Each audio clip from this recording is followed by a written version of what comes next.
So I went into the MTC on August 29th, 1972. At that time, it was a old elementary school across from the church office building. And I only was going to be there for, I think it was 4 days. I mean, it was just completely different, than an experience that you'd have now. But it's good. I can tell it like I'm an old pioneer telling you about the old days, because that's kind of how it is to any of you missionaries that are listening, prospective missionaries that are listening to this now. But a great thing about having the mission home there was you had way more access to general authorities, because they could walk over and give a little talk, go right back to what they were doing. They took us over to the Salt Lake Temple a couple of times, things that now missionaries don't get to do. So we bunked in what were old classrooms, and my companion assigned to me, Elder Chard, was on top of it, and I was down, and they said, you have to get up at 6 o'clock, but if you want to get up earlier and do some studying or whatever, then you're okay to do that. Well, okay, so me and Elder Chard said we would. He said he didn't need an alarm clock. He was one of those guys that could just tell himself what time to wake up.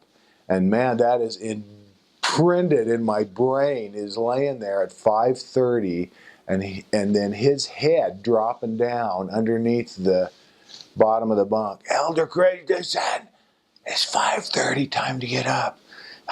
Why did I say I would do this? But we did that the whole big, 4 days that we were there.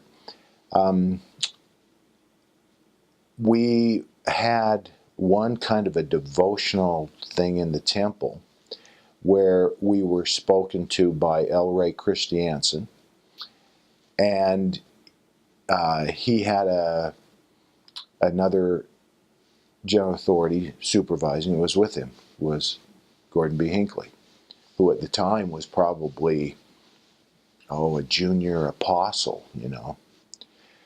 But you could hear great talks like that. In fact, we had the best talk, and maybe still one of the best talks I think I've ever heard in my life, was Brother Winder. And I'm sorry, I don't remember his first name. And I think he was brought over there regularly just because he was such a good, inspirational speaker, a West Valley guy. And it was funny and entertaining and very insightful all at the same time.